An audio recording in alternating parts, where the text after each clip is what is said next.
Mari saudara-saudara kita buka firman Tuhan di dalam Markus pasal yang ke-6.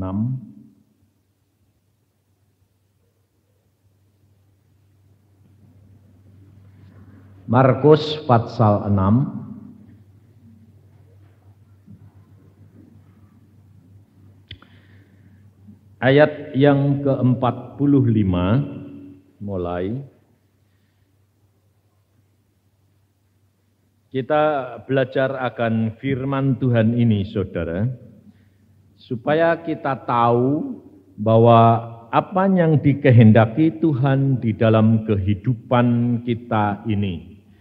Menjadi orang Kristen seperti yang dikatakan, bahwa kita harus menjadi orang Kristen yang mengucap syukur.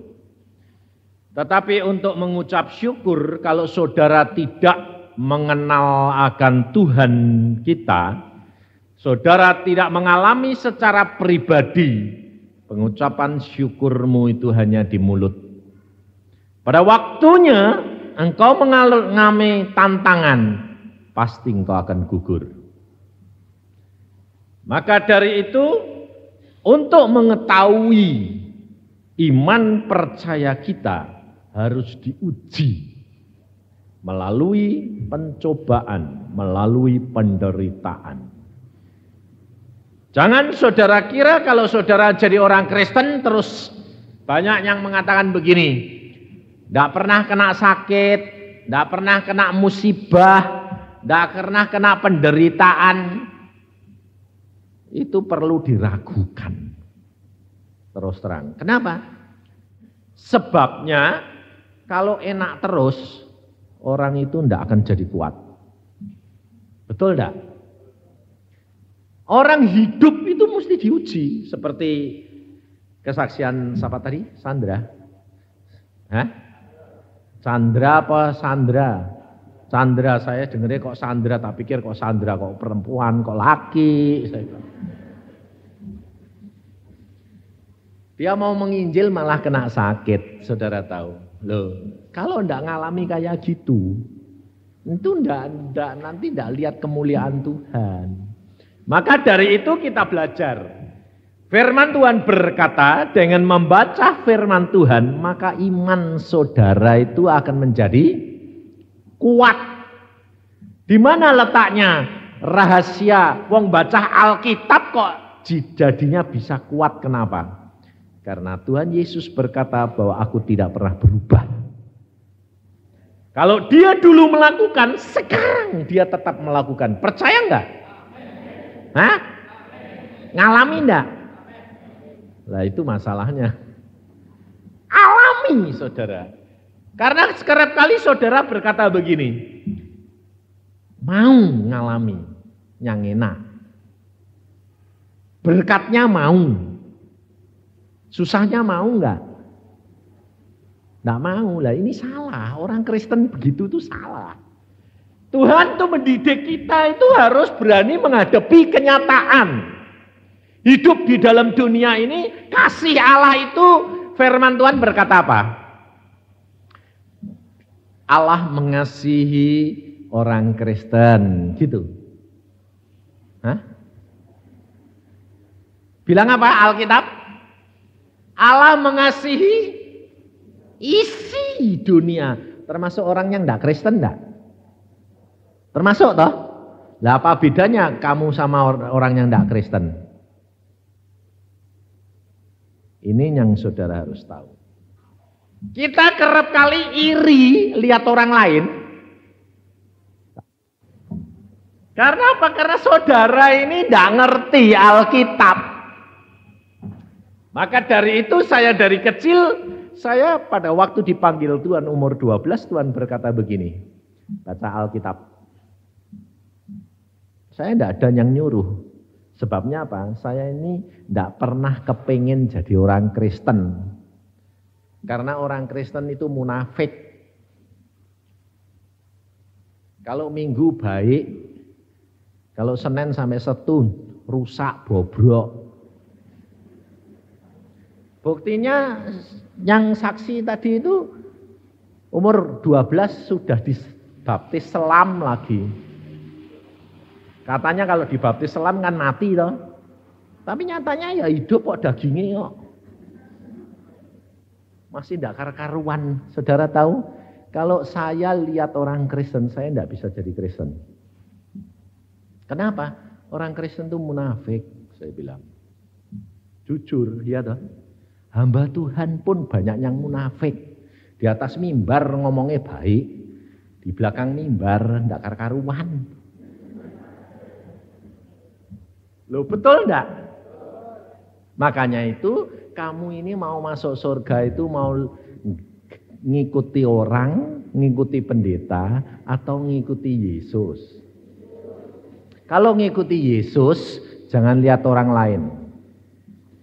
Sekali kamu lihat orang lain kecewa, kamu pasti salah jalan. Tidak ada orang baik. Yesus sendiri berkata, tidak ada orang baik, termasuk saya. Jadi kalau kamu mau melihat saya, pasti kecewa. Sebabnya apa? Sebab ada kekurangan saya. Saya ini orangnya keras hati, omongnya kasar, blak-blakan dek ngomong, ndak tedeng aling-aling. Nah, kalau orang yang lembut datang kepada saya, kena omongan saya, wah lah belun-belun kok sudah marah-marah. Padahal saya ini sekarang sudah tidak pernah marah, tapi karena omongan saya keras, dianggapnya pemarah. Repot toh, makanya itu. Jadi jangan lihat orang. Lihat Yesus, belajar dari firman Tuhan. Saya jamin mesti masuk surga.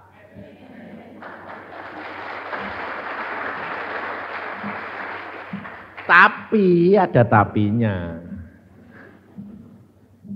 Kamu mau berani bayar harganya enggak? Itu. Banyak orang Kristen cuma mau masuk. Yang penting selamat, Pak. Ya. Enggak usah bayar. Tapi kalau mau duduk semeja dengan Yesus, bayar harganya. Maka dari itu waktu saya membaca Alkitab saya bilang, Tuhan, Engkau ini panggil aku jadi apa? Jadi hambaku. Mau kasih apa? Saya itu orangnya ngomong jelas, tidak mau ikut-ikutan. Apakah Alkitab ini bisa dialami? Tuhan berkata, alami. Kalau tidak kamu ngalami, jangan jadi orang Kristen. Saya bilang, ya beneran. Jadi kalau aku buktikan tidak jadi, aku tidak jadi Kristen. Saya kalau ngajar anak-anak juga begitu, anak-anak saya. Alami nak, baca Alkitab, alami sendiri. Kalau kamu tidak ngalami, tidak usah jadi orang Kristen, rugi.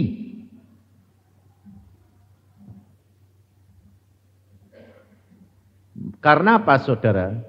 Kalau orang tidak ngalami secara pribadi, tidak bakal bisa percaya. Ikut-ikutan tuh gampang. Enak ya. Banyak orang bilang gini, enak ya jadi penginjil kayak Pak Yusa. Apa nih yang enak? Dia bilang, wah berkatnya banyak. Asal datang lihat berkat. Terus saya bilang, kalau kamu jadi orang Kristen cuma lihat berkat, kamu bakal kecewa. Saya bilang, tidak bakal dapat kamu. Saya bilang, kenapa? Sebab Tuhan itu tidak bisa kamu tipu. Hatimu itu, motivasimu itu kelihatan. Contohnya saja, orang Injil. Kalau dipanggil orang kaya, lalu hatinya bilang, waduh lumayan nanti mesti ini persembahannya akeh. Saudara tahu, saya kasih resepnya, karena apa? Ini pengalaman nyata. Asal sudah timbul di sini begitu, malah tidak dapat duit sak sen. Kenapa? Sebab pada waktu terima, Tuhan ngomong, itu bukan bagianmu. Kasih ke orang lain. Lu kok gitu sih Tuhan, mau ngaku yang kerja. Hatimu itu tidak tulus. Saudara tahu? Tapi kalau saya tidak pernah membayangkan semuanya tertuju kepada Yesus, yang penting itu melayani, menyenangkan hatinya dia, berkati malah tak amblak-amblak. Sampai saya itu bilang gini, oh jadi caranya itu harus bagaimana? Motivasinya itu bersih. Tuhan berkata, apa yang tidak pernah timbul dalam hatimu, apa yang tidak pernah timbul dalam pikiranmu, itu yang disediakan Tuhan bagi orang yang mengasihi Dia. Saudara tahu? Maka dari itu kita harus benar-benar tahu hatinya Tuhan itu yang seneng itu yang bagaimana.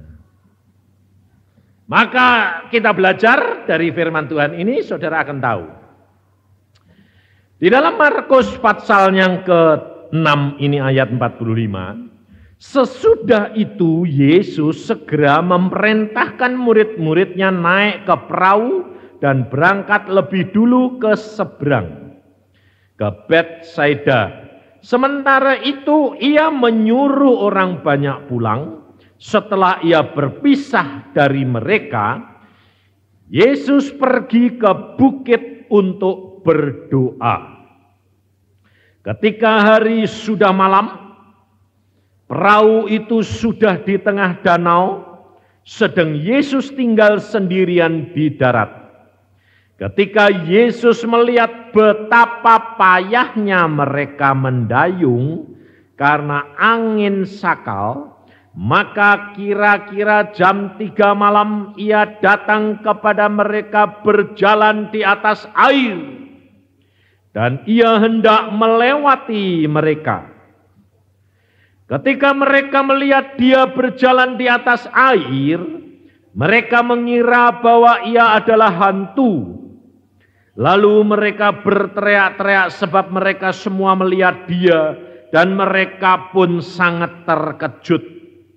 Tetapi segera Yesus berkata kepada mereka, "Tenanglah, aku ini, jangan takut." Lalu ia naik ke perahu mendapatkan mereka dan angin pun redalah. Mereka sangat tercengang dan bingung sebab sesudah peristiwa roti itu mereka belum juga mengerti dan hati mereka tetap degil. Kalau murid-murid Tuhan Yesus, saudara, sudah melihat sendiri, pengalaman sendiri, bahwa 5 roti, 2 ikan menjadi 5.000 dan ikan-ikan demikian banyak dan sisanya pun banyak, tetapi hatinya belum mengerti dan mereka tetap degil. Ini orang murid Tuhan Yesus ini bergaul, makan, tidur bersama-sama sama Yesus, melihat mujizat demi mujizat saja belum bisa mengerti dan hatinya pun belum terbuka, apalagi saudara. Betul enggak? Maka dari itu kita harus sadar. Untuk dapat mengerti kita perlu Roh Kudus. Untuk hati kita bisa mengerti firman Tuhan, Roh Kudus yang bisa mengertikan kita. Sebab hati ini degil luar biasa, sukar sekali. Untuk bisa mengerti kebenaran, untuk bisa mengerti cara berpikirnya Allah. Tapi kalau perkara-perkara daging, perkara dosa, cepat ngerti nih. Betul tak? Anak kecil aja coba ngerti. Anak kecil itu loh, sebetulnya bisa bohong enggak? Enggak toh? Tapi coba, kalau dia mainan, jual pasaran, jualan nasi, jualan apa, lalu kamu tanya, bilang apa dia? Yo beli, ini coba dimakan. Loh ini dimakan sungguh. Anaknya bilang apa? Tipu-tipu. Betul enggak? Kenapa dari kecil kok sudah kenal tipu-tipu? Pura-pura, saudara tahu. Dari dasarnya itu sudah ada. Jadi kalau kita berbicara perkara-perkara yang jahat, itu langsung nempel. Tapi Berbicara tentang kebenaran sukar sekali. Berbicara perkara mujizat sukar sekali. Maka dari itu saudara harus ngalami tidak hanya cuma sekali, 2 kali. Hidupmu dari hari ke hari harus setiap hari mengalami mujizat. Kalau tidak, engkau tidak akan mengenal Allahmu yang luar biasa. Saya katakan kalau engkau tidak mengenal Allahmu yang sungguh-sungguh, kamu tidak akan berani nekat. Tidak. Firman Tuhan berkata, jikalau engkau mau menjadi muridku, kamu mau masuk ke dalam kerajaan surga, sangkal diri, pikul salib setiap hari, ikut aku, kata Yesus. Kata-kata itu kelihatannya sederhana, tapi berat luar biasa, saudara tahu. Sebab apa? Sebab kalau engkau mau menjadi pengikut Yesus sungguh-sungguh, harus berani tinggalkan segala-galanya yang kamu sayangi sekalipun. Saya tadi di depan ditanya, Pak, kok ada rombongan pergi ke Bandung? Katanya istri Pak Yusa mau dipanggil pulang. Mau mati. Saya mesem saja. Kenapa? Orang kan enggak tahu. Ngomongnya itu kalau tanyaannya gitu itu masih mending, saudara. Masih lumayan. Tapi yang menghakimi bilang apa? Kok enggak mati-mati?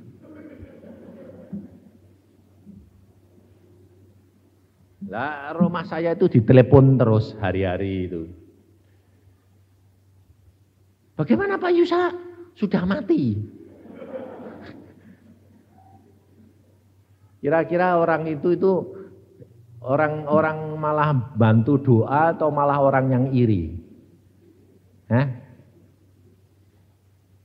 Malah nyukurin istrinya cepat-cepat mati. Kurang ajar enggak? Padahal seandainya orang itu datang ke rumah saya, dia tahu pergumulan kita. Bagaimana tegangnya keluarga kita. Kenapa? Karena memang sebetulnya itu istri saya sudah waktunya pulang. Anak saya sudah dapat penglihatan. Mama, malaikat-malaikat itu datang mau jemput mama sekarang. Ya nak, pap mama ya sudah siap. Bayangin, tegangnya luar biasa kita. Kita sembahyang dan beberapa saudara ikut sembahyang. Dapat pernyataan, pulang, memang pulang. Ya wis, kita siap Tuhan. Nggak jadi lagi. Beberapa hari yang lalu, ini masih beberapa hari yang lalu, sebelum saya dapat pernyataan dari Tuhan, jam 4 pagi bangun, dia pergi ke belakang, kemudian masuk tidur, belum apa-apa, barusan dia meletakkan kepalanya, saya sudah maser tidur, dibangunin Tuhan, bilang, bangun, kaget, ada apa Tuhan? Sekarang, ada apa? Perhatikan istrimu, ngorok orang yang mau mati itu loh, persis. Wong karena aku ini nungguin orang yang mau mati itu banyak, jadi grek, lah ini kan si mau mati ini. Tak tumpangi tangan terus sebentar lagi bangun. Saya bilang, kamu kemana tadi? Loh, aku tadi kok sudah hilang ya rasane, bukan tidur, hilang. Ya karena kamu mau mati, loh kok tidak jadi? Tuhan bilang, nanti kalau kamu mati itu seperti itu, tidak terasa apa-apa. Bayangin. Lah saya ini jadi suaminya kan ya turut tegang toh.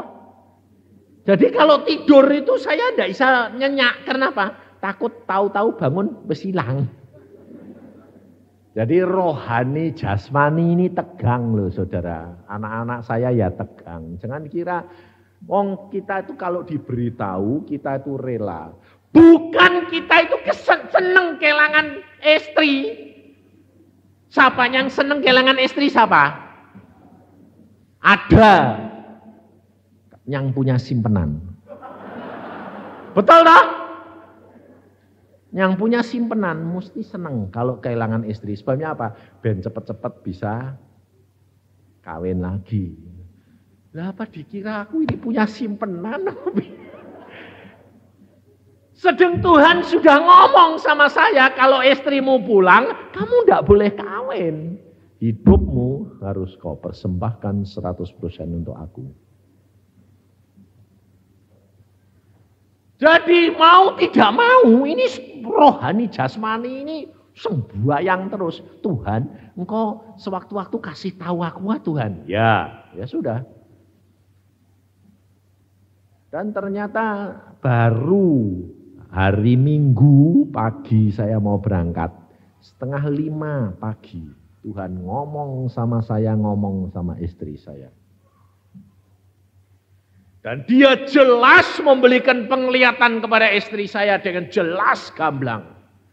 Dan dia lalu memberikan perumpamaan bahwa setiap orang yang mau mati dan menghadap kepadaku harus membawa bendel map pertanggungan jawab selama dia hidup di dalam dunia. Saudara tahu. Dan dia tunjukkan sendiri. Pada waktu itu dia dapat penglihatan, dia masuk satu ruangan. Dan di sana sudah berjejer map tiap orang. Dan tiap orang ada namanya.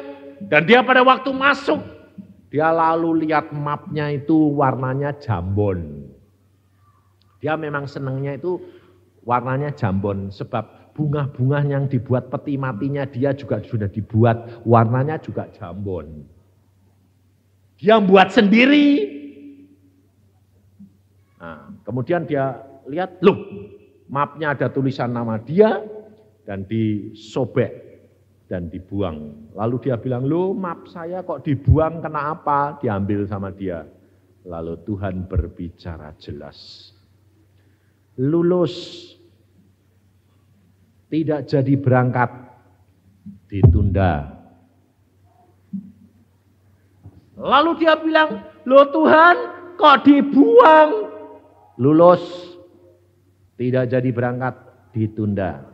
Balik. Yang lain masuk, ngambil mapnya, berangkat. Loh, saudara, hati-hati. Saya sampai di Surabaya jeglek, ada seorang ibu yang berdoa. Tuhan, nanti kalau mamah saya meninggal, Pak Yusak yang tutup peti ya Tuhan. Saya datang orangnya belum mati. Lalu saya dikasih tahu Ibu Samudi, ibunya si saudara kita itu masuk rumah sakit. Nanti kalau kamu yang berdoa ya, yuk ditilii. Iya. Saya datang jam 9, jam 12 ditelepon lebih sedikit. Baru berangkat, kok tepat ya Yusak datang. Nah, saya yang nutup petinya kemarin. Saudara tahu? Kita itu tidak bisa mengerti kapan kita dipanggil pulang, betul enggak? Tapi kita harus menghadapi pencobaan demi pencobaan, kita harus menghadapi suatu kenyataan untuk menguji apakah kita ini mencintai Yesus lebih dari segala-galanya, saudara tahu. Dan pada waktu itu istri saya berkata, kamu berangkat ke Surabaya, tidak usah pikiran. Karena Tuhan berkata, aku ditunda. Berapa lama? Tidak tahu. Pokoknya layani saja sampai beres. Dan semuanya akan beres. Saya bilang, amin. Saudara, hidup dengan Yesus harus berani membayar harganya. Alkitab berkata, Yesus berkata apa?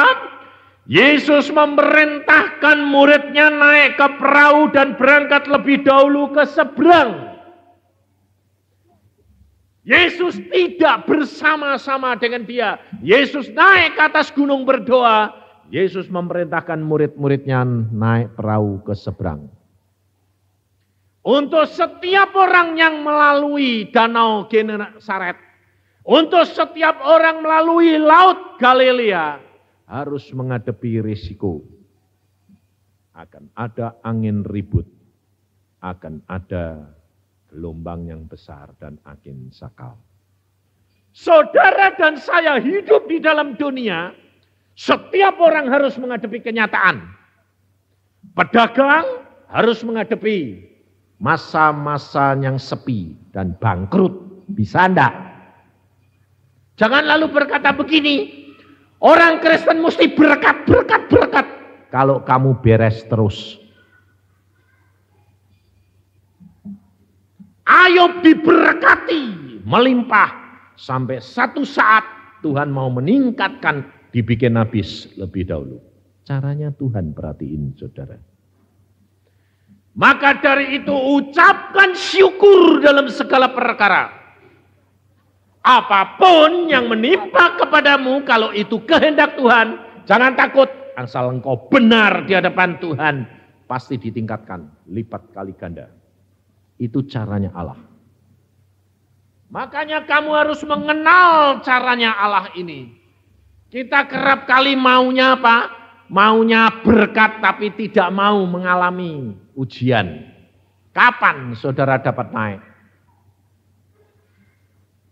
Kalau engkau dihina, engkau diejek, ucapkan syukur. Itu tandanya kalau kamu sedang diuji dan mau naik tingkat.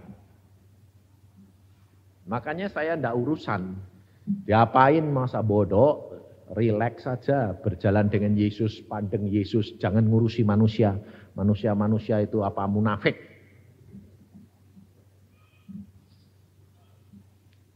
Maka dari itu belajar dari Alkitab. Yesus berkata, nyebrang lebih dahulu. Apakah Yesus tidak tahu bahwa nanti murid-muridnya harus berjuang dengan sepenuh tenaga menghadapi angin, sakal, dan gelombang? Yesus tahu. Dan Yesus di atas gunung dia berdoa. Dia maha kuasa dan maha tahu. Dia ngawasi murid-muridnya. Dia tahu caranya dia menolong murid-muridnya. Maka dari itu saudara kenali Tuhanmu. Tidak usah takut, apapun boleh terjadi. Pandang dia, dia pasti sanggup lakukan segala perkara. Dia sanggup mengubahkan segala perkara, kutuk menjadi berkat. Tetapi masalahnya sekarang, adakah hati kita tetap melekat kepada dia atau tidak? Kalau hatimu tidak melekat kepada dia, kau harus kehilangan segala-galanya. Bayarnya mahal, saudara. Untuk keselamatan jiwamu, untuk menaikkan tingkat kerohanianmu, kau harus dididik oleh Tuhan.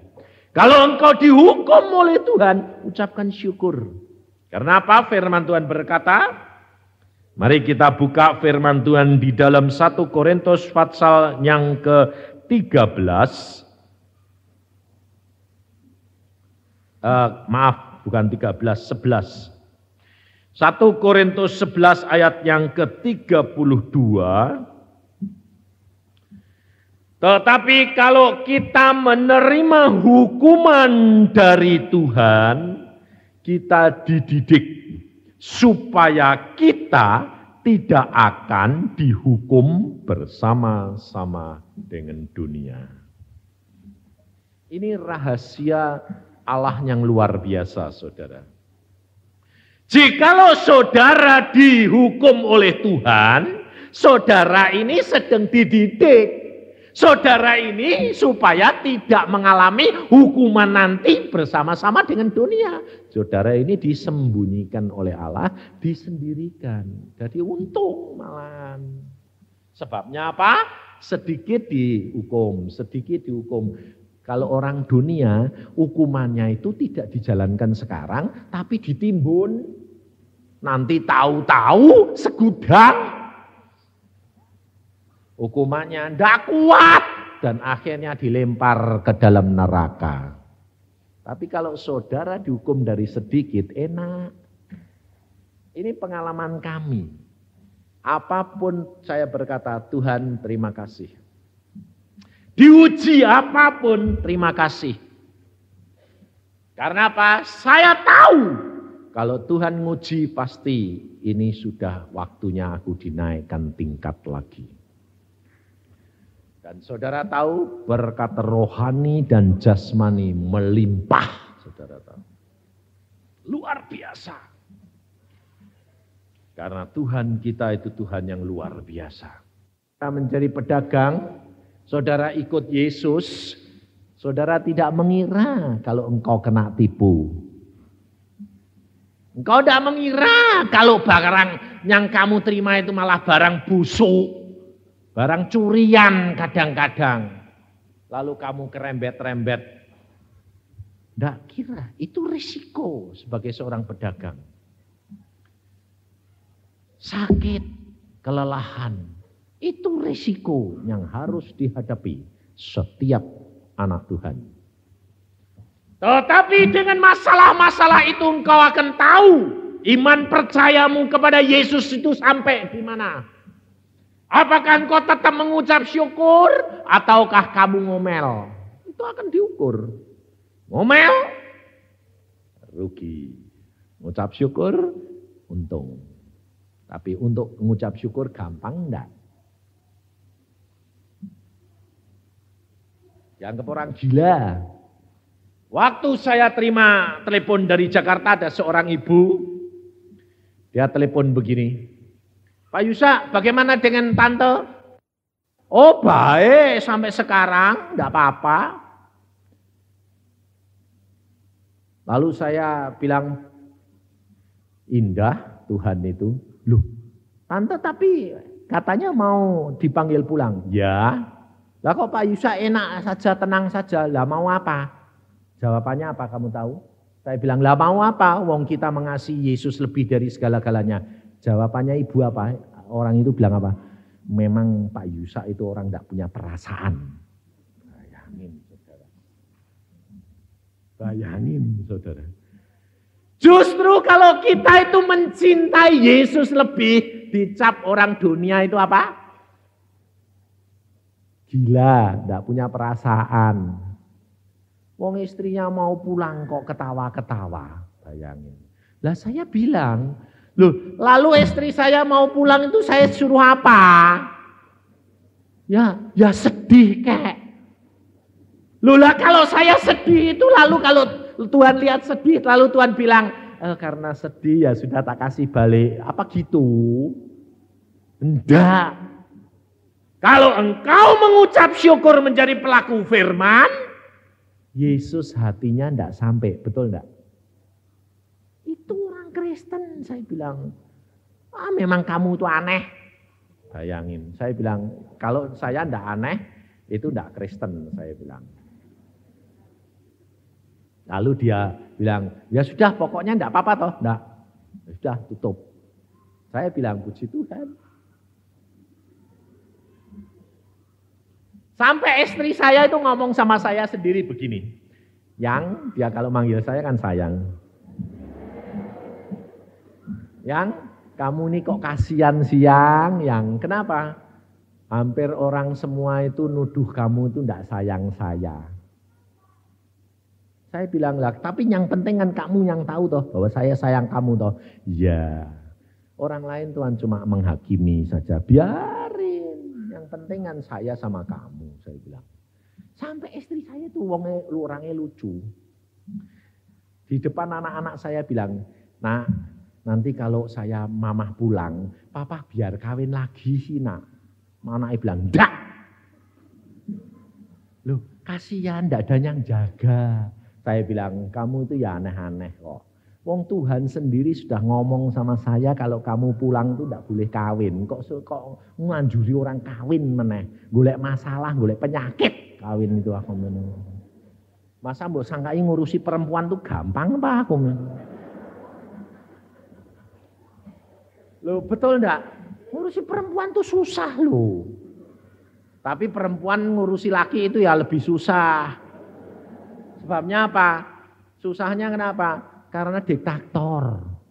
Betul tak? Itu soalnya. Maka dari itu saudara, Untuk menyangkal diri ini tidak gampang. Murid-murid Tuhan Yesus sendiri ini, kenapa kok Tuhan berkata kepada dia, kamu berangkat dulu, nyebrang. Sebab kamu tahu, murid-murid Tuhan Yesus ini nelayan. Tuhan mau menunjukkan watak nelayanmu, watak kesombonganmu itu belum hilang. Maka dari itu Tuhan mengatakan, kamu nyebrang dulu, tidak usah ada aku. Karena pikirnya murid-murid di dalam hati, kalau perkara air, itu urusan saya. Yesus itu kan tukang kayu. Aku sudah pengalaman, ahli. Penyakitnya kambuh lagi. Saudara tahu, kesombongannya itu loh. Nanti kalau saudara jadi pengusaha berhasil, sombongnya itu timbul lagi. Tidak sadar. Nah, pada waktu gelombang datang, angin ribut datang, mulai capek nyari Yesus. Saudara kerap kali menjadi anak-anak Tuhan sudah sadar bahwa Yesus itu segala-galanya. Yesus sanggup memberikan apa saja yang kamu perlukan. Tetapi kerap kali kepikiran yang lama ini timbul lagi. Kerap kali dosa lama ini balik.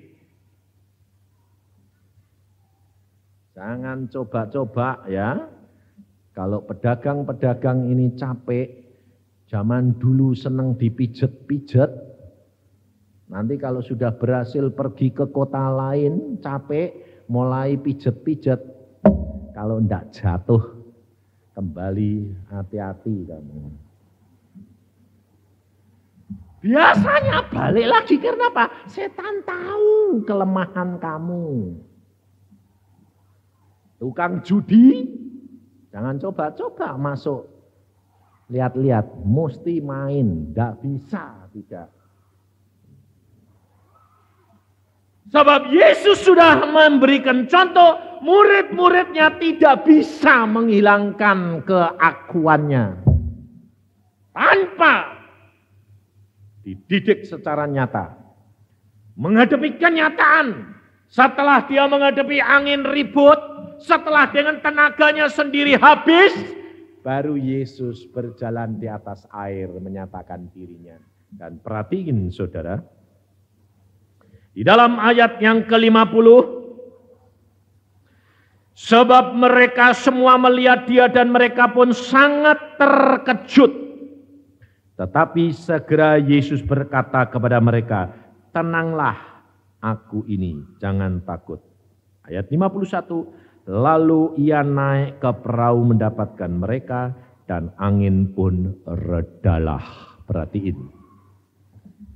Demikian Yesus naik ke atas perahu, angin ributnya reda.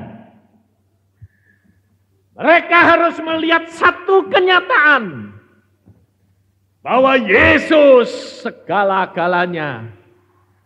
Dan apabila Yesus tinggal bersama dengan engkau, angin ribut segala perkara boleh terjadi, tapi engkau sanggup mengatasi dia. Tidak ada masalah yang tidak dapat diselesaikan oleh dia. Tetapi jangan sekali-kali kamu keluar lagi tanpa Yesus. Jangan sekali-kali kamu mengambil langkah lagi tanpa Yesus. Kau harus menghadapi bayar harganya. Tetapi jikalau kamu bersama dengan Yesus senantiasa, murah, enak. Karena Yesus sudah berkata, yang kupasang itu enak dan ringan. Ini pengalaman saya, saudara.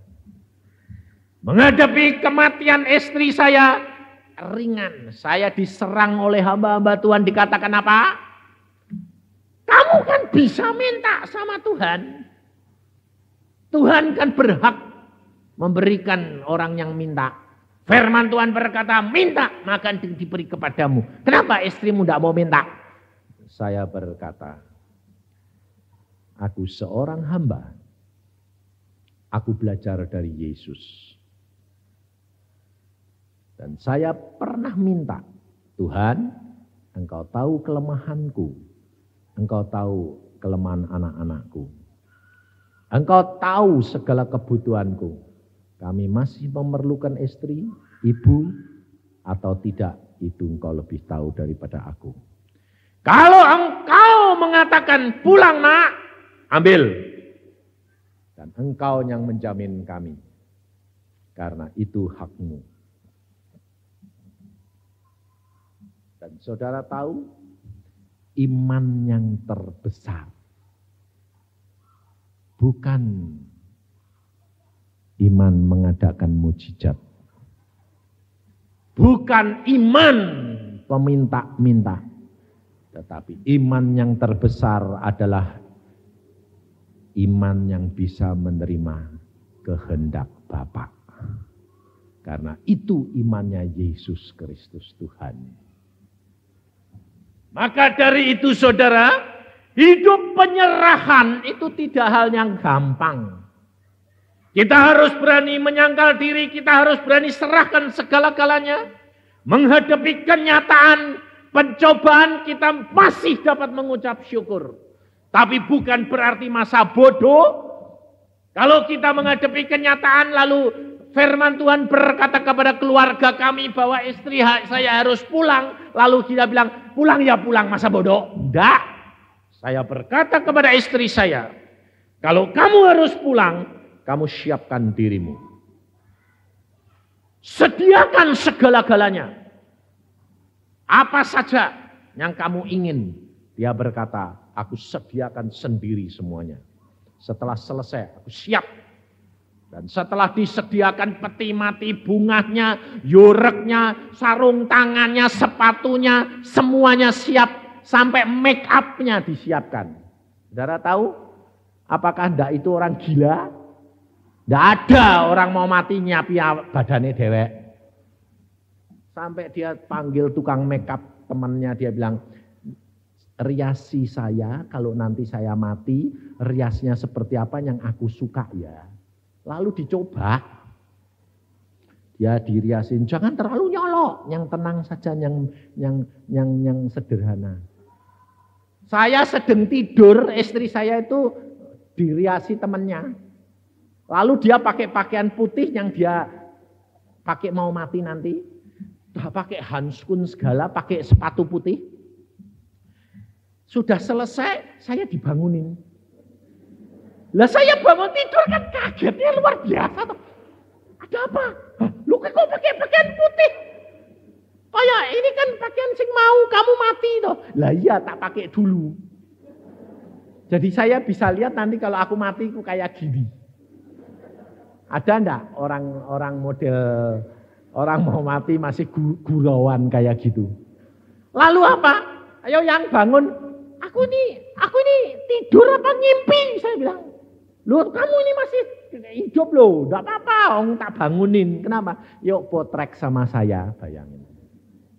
Jadi bangun tidur ini suruh potrek sama dia pakai pakaian putih kayak gitu. Saya bilang kamu ini kok ada-ada aja. Loh aku lihat semuanya supaya semuanya itu sudah siap. Saudara tahu. Tetapi kalau Tuhan mengatakan diundur, ya satu anugerah, betul enggak? Ini kita enggak usah ngurusi. Yang sudah disiapkan, enggak apa-apa. Karena apa? Karena itu rencana daripada Allah kita. Maka dari itu saudara, menjadi orang Kristen harus berani menghadapi kenyataan. Pencobaan demi pencobaan hadapi. Kalau engkau bersama dengan Yesus, engkau akan sanggup mengatasi. Jangan kamu bilang gini, wah pemborosan. Loh, perempuan itu mencurahkan minyak narwastu. Menurut manusia pemborosan, menurut Yesus tidak. Saudara tahu. Hidup kekristenan pandangannya pada Yesus. Jangan menoleh ke belakang. Yesus berkata, seseorang yang mau menjadi pengikutku menoleh ke belakang. Tidak layak menjadi pengikutku. Saudara, kita kerap kali menjadi orang Kristen, kerap kali menoleh ke belakang. Kita sudah mengambil satu langkah, maju. Tetapi sayang uang, balik lagi. Balik lagi, balik lagi. Saudara tahu, kau akan bayar harga yang cukup mahal. Sebab itu pengalaman saya. Tetapi jikalau kamu berani melangkah, berkat akan melimpah luar biasa.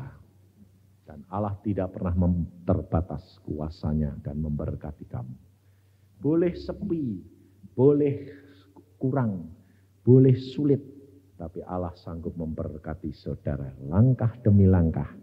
Karena apa? Karena bersama dengan Dia, angin ribut pun diredakan. Yesus sanggup berjalan di atas air. Engkau pun berjalan di atas air bersama-sama. Kita akan mengatasi hukum alam. Petrus pun berjalan apabila dia bersama dengan Yesus. Tapi demikian dia menoleh ke belakang, dia melihat kanan kiri, dia akan jatuh dan masuk. Cepat kembali, bertobat. Belajar dari firman Tuhan. Tuhan mengatakan, tenang, jangan takut, ini aku. Amin. Mari kita berdoa. Tuhan, firman-Mu sudah hamba sampaikan. Engkau lihat anak-anak-Mu di tempat ini, Tuhan Yesus. Jikalau saat-saat ini anak-anak-Mu sedang mengalami pencobaan, Engkau biarkan anak-anak-Mu menyeberangi lautan dunia ini sendiri, Tuhan. Padahal Engkau di dalam surga, Engkau melihat. Tuhan, kerap kali kesombongan kami, keakuan kami masih merajalela. Kami masih mau menetapkan langkah-langkah kami sendiri.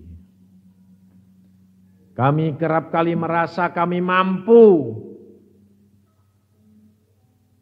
Dan kami kerap kali menoleh ke belakang. Kami melakukan perkara-perkara yang Kau tidak suka, yang sudah kami tinggalkan.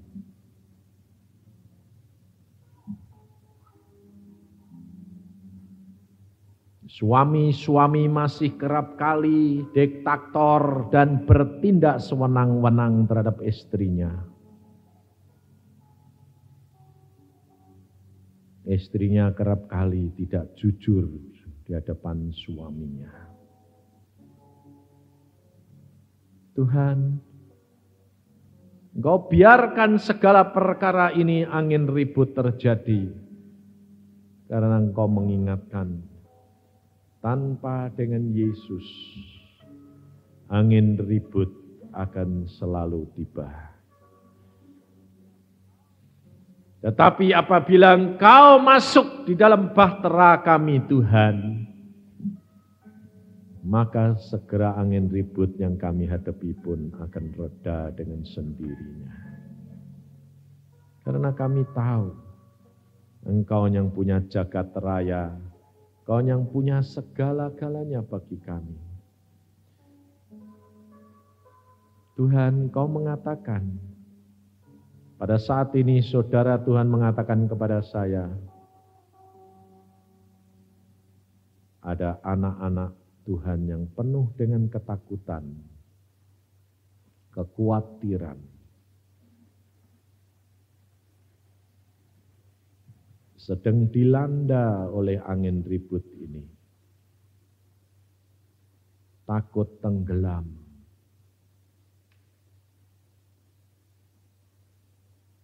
Pada saat ini kamu berteriak kepada Yesus. Katakan kepada Dia, Tuhan, tolong aku. Dia mendengar. Kalau dia mengatakan kepada saya begitu, berarti dia melihat dan dia menantikan permohonanmu. Katakan saudara, Tuhan tolong aku. Aku sedang dilanda oleh angin ini. Aku takut Yesus. Mari masuk dalam hatiku. Masuk dalam kehidupanku.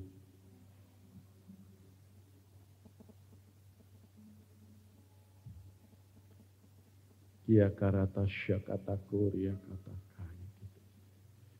Kaya karata shikiki kia karata su. Tuhan, Engkaulah gembalaku. Engkaulah sandaranku, Engkaulah penolongku. Kasihani anak-anak-Mu di tempat ini, Tuhan.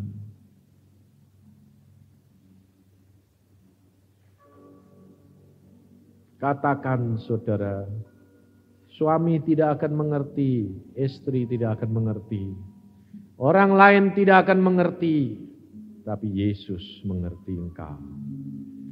Dia Maha tahu, Dia Maha kuasa, Dia tahu tanggunganmu, Dia tahu penderitaanmu. Katakan kepada Dia, Tuhan, ini aku, tolong aku Yesus. Dan segera Dia akan menolong engkau. Angkat tanganmu, katakan kepada Dia. Tuhan, Kau lihat tangan-tangan yang teracung. Hamba tidak mau lihat Tuhan, itu bukan bagian hamba. Itu bagian-Mu Yesus. Tangan-tangan yang teracung minta pertolongan daripada-Mu Tuhan. Hamba percaya Engkau tidak akan biarkan mereka tenggelam Yesus. Dan pada malam hari ini menjadi waktu titik tolak untuk mereka Engkau angkat kembali. Yang di dalam kesakitan yang Engkau katakan, Tuhan, Kau tolong aku. Aku berikan, aku serahkan segala kekhawatiranku dan sakitku ini. Engkau sudah tanggung di atas kayu salib. Dan aku percaya kesembuhan akan tiba pada malam hari ini. Menjadi bagianku. Yang ekonomimu katakan, Tuhan, Engkau tahu beban-bebanku. Engkau tahu segala keberatanku. Engkau tahu segala kekuranganku, segala hutang-hutangku. Aku tahu Tuhan, Kau sanggup lakukan segala perkara. Kau yang punya langit dan bumi. Apabila engkau percaya pada malam hari ini engkau akan merasakan damai sejahtera dan bebanmu menjadi lepas, maka engkau akan melihat kemuliaan Allah dinyatakan dalam hidupmu. Dan engkau akan menjadi saksi Yesus di mana engkau berada. Dia sanggup melepaskan engkau karena Dia Maha Kuasa. Tuhan, Kau tahu tangan-tangan yang teracung karena rumah tangganya, karena anaknya, karena suaminya. Yesus, Engkau sanggup mengembalikan mereka utuh kembali Yesus. Karena Engkau benci kepada perceraian, Engkau benci kepada percitraan. Tapi Engkau sudah mati karena Engkau mau mengasihi anak-anak-Mu dan mengampuninya, Yesus. Ampuni suamimu, ampuni istrimu, ampuni orang tuamu, ampuni anak-anak-Mu. Karena kalau kamu tidak mengampuni, Engkau tidak akan diampuni. Dan apabila hal ini terjadi engkau mengampuni, maka pengampunan daripada Yesus Kristus Tuhan akan tiba. Malam ini menjadi titik tolak kemesraan yang daripada Tuhan menjadi bagian kita. Damai sejahtera Yesus meliputi kita. Terima kasih akan anugerah-Mu ini Tuhan, yang Kau sudah berikan kepada tiap-tiap anak-Mu. Hamba tahu ini pekerjaan-Mu, bukan pekerjaan hamba. Engkau akan memuliakan nama-Mu, dan anak-anak-Mu akan menjadi kesaksian di mana mereka berada. Semua orang boleh melihat Yesus hidup di dalam mereka. Terima kasih Tuhan. Sekarang tiba waktunya saudara, engkau harus mengucap syukur kepada Dia. Ucapkan syukur, katakan, Tuhan, aku mengucap syukur kepadamu karena aku mempunyai Allah seperti Engkau. Yesus Sikiakarata Syakata Kori. Sikiakarata Syakata.